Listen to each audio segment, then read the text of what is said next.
এই যে দেখো। Hello everyone, good morning, welcome back to my channel Susmita's mix blog. আরও একটি নতুন ব্লগের সাথে তোমাদের সকলকে জানাই অনেক অনেক ওয়েলকাম। তো আজকে সকাল থেকে ব্লগটা স্টার্ট করছি। এখন বাজে 9:20 মতন। ঘুম থেকে উঠেছি 8:45 নাগাদ। উঠে ঘরদোরগুলো মুছলাম, মুছে আর আজকে একটু বেলা করে স্নান করব, মাথায় তেল মাখবো, ওই জন্য তেল গলাতে দিয়েছি। নারকেল তেল তো শীতকালে জমে যায়, ওই জন্য এই যে গরম জলে তেলটাকে গলাতে দিয়েছি। আর গরম তেল মাথায় দিলেও বেশ ভালো লাগবে। কি গো, 9:15 হয়ে গেছে, উঠে পড়ো, উঠে পড়ো, উঠে পড়ুন। কি হলো, লজ্জা পাচ্ছেন কেন?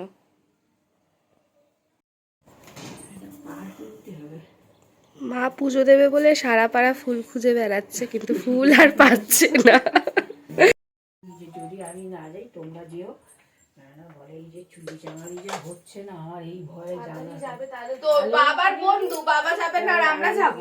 আমি বলি কিনা যে না, ও তো সেই আমাদের সঙ্গে মানে আছে, মানে চেনা, মানে আমাদের সঙ্গে ভালোই মানে আছে, মিটু মিটুরে ওটা কোনো না। কিন্তু বাবা আসলে বাবা কি বলতো, মেন বাবা খেতে খেতে পারে না, তো ওই জন্য বাবা যেতে চায় না।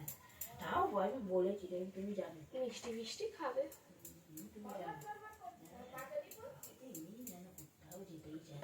বুড়ো ছোটবেলা ইয়ে হয়ে গেল, ওই যে বুড়ো, ওরা তো বুড়ো বুড়ো বলে ডাকে। বুড়োই তো, মাথায় আবার টাক পড়ে যাচ্ছে, চুল উঠে। হ্যাঁ, কত টাকা লাগাচ্ছিস? চুলওয়ালা ছেলে দেখে বিয়ে করলাম, সেই আমার মায়ের মতন আমাকেও শুনতে হবে টে করবো। বাবু দাড়ি কাটিনি? না। দাড়ি কাটবি না? না। কি রে, আমি পুয়া পুনে দাড়ি ফাড়ি গুলো কেটে নে তাড়াতাড়ি। 2-3 দিন ধরে বললাম কেটে নে দাড়িগুলো ওরকম।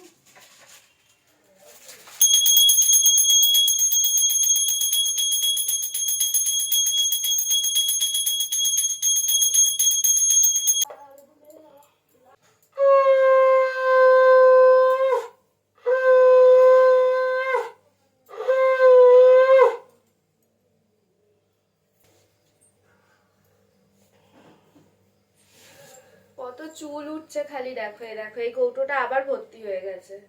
মনে হচ্ছে এই চুল বিক্রি করেই আমি একটা বাড়ি করব।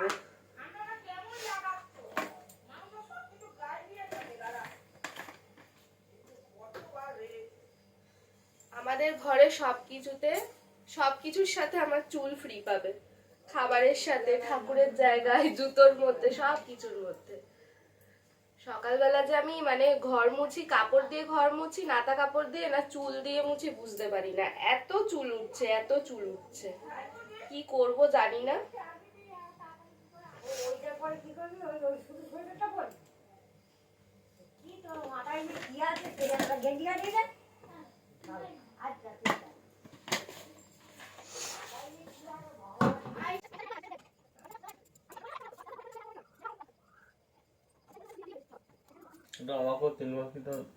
বাবা কে গো তুমি? আচ্ছা বিয়ে বাড়ি যাবে, তেল মাখবে? পাগল। আমি মাখি। তুমি পাগল তো। মাখবে? এইখানটা এসে বসো। যাবে না অফিসে? কখন যাবে? 9:30 বেজে গেল। কত এতটা মাখাই? ইস, মাথায় তেল চপ চপ করবে। আমার মাথা তেল খেয়ে মাথা কখনো তেল খায় না। দেখবে আমাকে তেল মাখতে দেখে ওরও ইচ্ছা হলো মাথায় তেল মাখবে।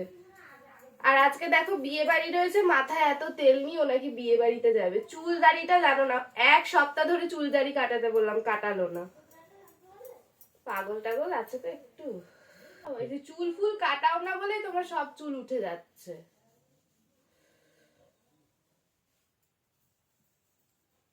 নাও হয়ে গেছে, যাও চান করতে যাও।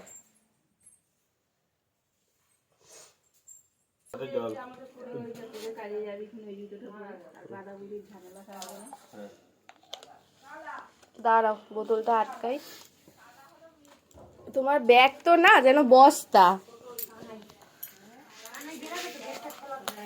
এই নাও রুমাল। রুমাল নাওনি? না বললাম তো জুতো পরতে।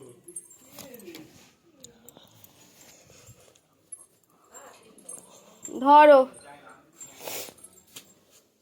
হুম।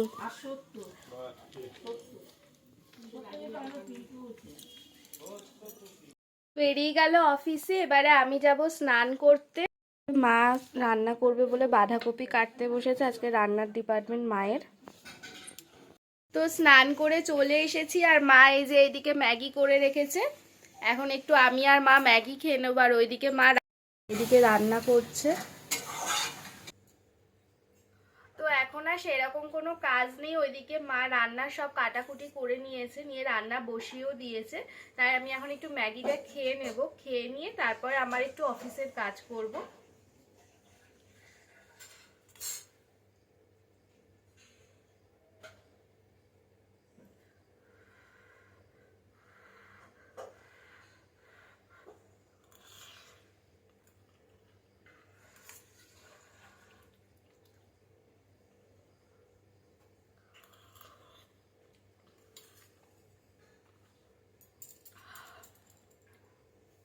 গরম বিশাল গরম, আমি কিছুই খেতে পারি না।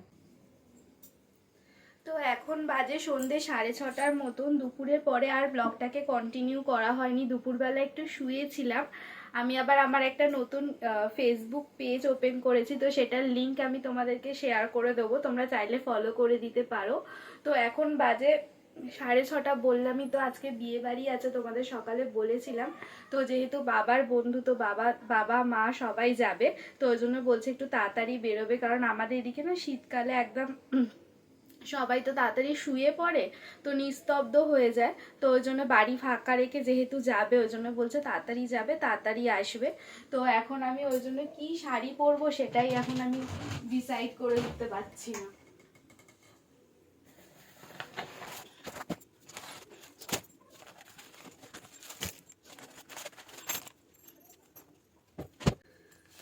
তো কি শাড়ি পরবো সেটাই বুঝে উঠতে পারছি না। দুটো শাড়ি যদিও সিলেক্ট করে রেখেছি, এই যে দেখো, এই একটা শাড়ি, এটা সেই লেহেঙ্গা শাড়ি বলে না, আঁচলটা এক রকমের আর কুচিটা এক রকমের। তো এটা আমার বিয়ের আগের শাড়ি, বিয়ের আগে আমি পুজোতে নিয়েছিলাম। তো ভাবছি যে এই শাড়িটাই পরবো। আর এই একটাও শাড়ি আছে, এটাও বেশি পরিনি। শাড়ি তো আমি সব জায়গায় এমনিও পরে যাই না, তো শাড়িগুলো এই একবার দুবার করেই পরা। তো এই শাড়িটা আমাকে ভাত কাপড়েতে দিয়েছিল আমার এই বাড়ি থেকে আর কি, আমার বর। তো ভাবছি এইটা পরবো নাকি ওইটা পরবো। তো এটা যেহেতু সিফনের উপরে, হালকার উপরে, ভাবছি এটাই পরে নেব।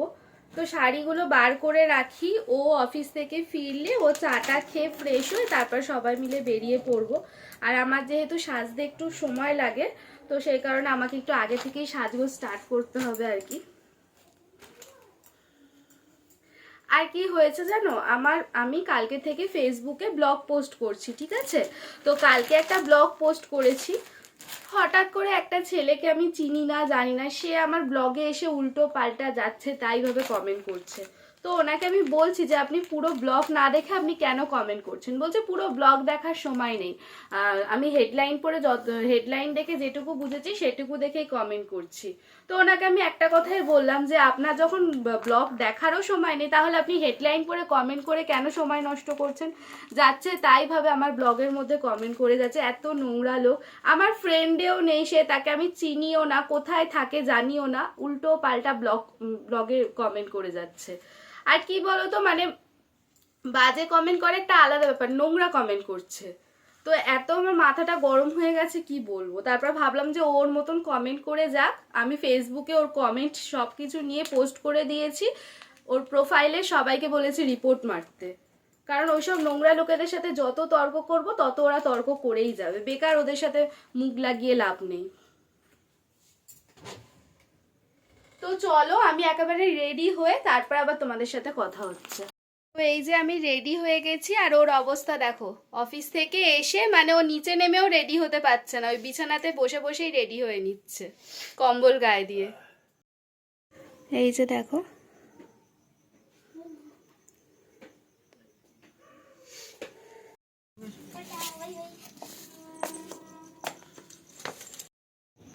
বাবা কি আবার কিছু নিতে ঢুকলো নাকি?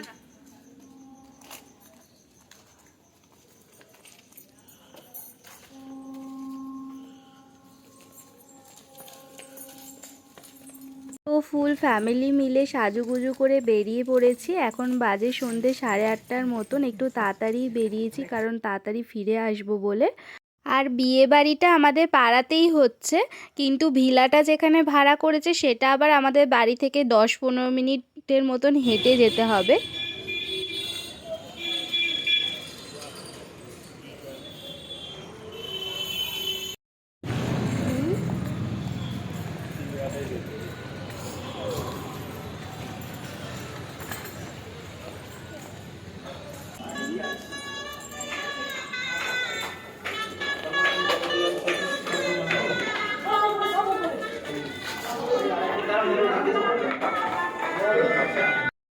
এখানে সেরকমভাবে আমি কাউকেই চিনি না, তাই এই যে আমি আর আমার বর এক সাইডে দুজন মিলে দাঁড়িয়ে রয়েছি, আর ওই যে ওইদিকে মা বাবাও দাঁড়িয়ে রয়েছে। তারপরে একটু স্টার্টার নিয়ে নিয়েছিলাম। প্রথমে খেয়েছিলাম ফুচকা, তারপরে এই যে এখানে ছিল বেবিকর্ন, চিকেন মাঞ্চুরিয়ান আর পনিরের কিছু একটা ছিল, কি ছিল জানি না। তো এইগুলো খেয়েই আমার পেট ভর্তি হয়ে গিয়েছিলো। তো স্টার্টার খেয়ে কিছুক্ষণ বসেছিলাম আমি আর মা। তারপর আমার বর বলল চলো একটু কফি খেয়ে নিই। তো এই যে কফি নিয়ে নিয়েছিলাম, কফিটাও খুব সুন্দর টেস্ট ছিল। তো এখন বাজে 9:45টার মতন, আর আমরা ডিনার করতে চলে এসেছি। আমি, ও, বাবা আর আমার যে দেওর গিয়েছিল ঘচু, 4 জনে। মা খাবে না, বাড়ির পুজোর জন্য মা যেহেতু নিরামিষ খাচ্ছে, তো সেই কারণে মা এখানে খায়নি, যেহেতু এখানে আমিষের সব ঠেকাঠেকি থাকবে সেই কারণে। তো চলো তোমাদেরকে একবার মেনুর এক ঝলক দেখিয়ে দিই যে কি কি আজকে ছিল মেনুতে। প্রথমেই ছিল ফিশ ফ্রাই, তার সাথে ছিল কাসুন্দি আর স্যালাড। তারপরে দিয়েছিল নান আর চানা পনির, আর তারপরে দিয়েছিল রাইস আর দই কাতলা, আর তারপরে দিয়েছিল হচ্ছে মটন কষা, যেটা আমি খেতে পারিনি। তার কারণ হচ্ছে আমার পেটে এক ফোঁটাও জায়গা ছিল না। আর এটা নিয়ে আমার বর আমাকে খুব লেগপুল করছে, কারণ আমাকে 3 পিস মটন দিয়েছিল, আমি 2 পিস মটন ওকে দিয়ে দিয়েছি আর 1 পিস খেয়েছি। বিশ্বাস করো আমার পেটে আর এক ফোঁটাও জায়গা ছিল না। আর তারপরে সবার লাস্টে দিয়েছিল ফ্রুট চাটনি, পাঁপড়, আর মিষ্টির মধ্যে দিয়েছিল নতুন গুড়ের কালাকাঁদ আর রসগোল্লা। কালাকাঁদটা আমি খেতে পেরেছি, কিন্তু রসগোল্লাটা আর খেতে পারিনি। মনে হচ্ছিল এবারে যদি আমি কিছু খাই তাহলে হয়তো বমি করে দেবো। আর সবার লাস্টে দিয়েছিল এই যে আইসক্রিমটাও খেতে পারিনি, বাড়িতে নিয়ে চলে এসেছি। আর এখানে দেখো আমার বরকে সবকটা আইসক্রিম হাতে ধরিয়ে দিয়ে দাঁড় করিয়ে রেখে দিয়েছি। আবার সেই তোমার করুন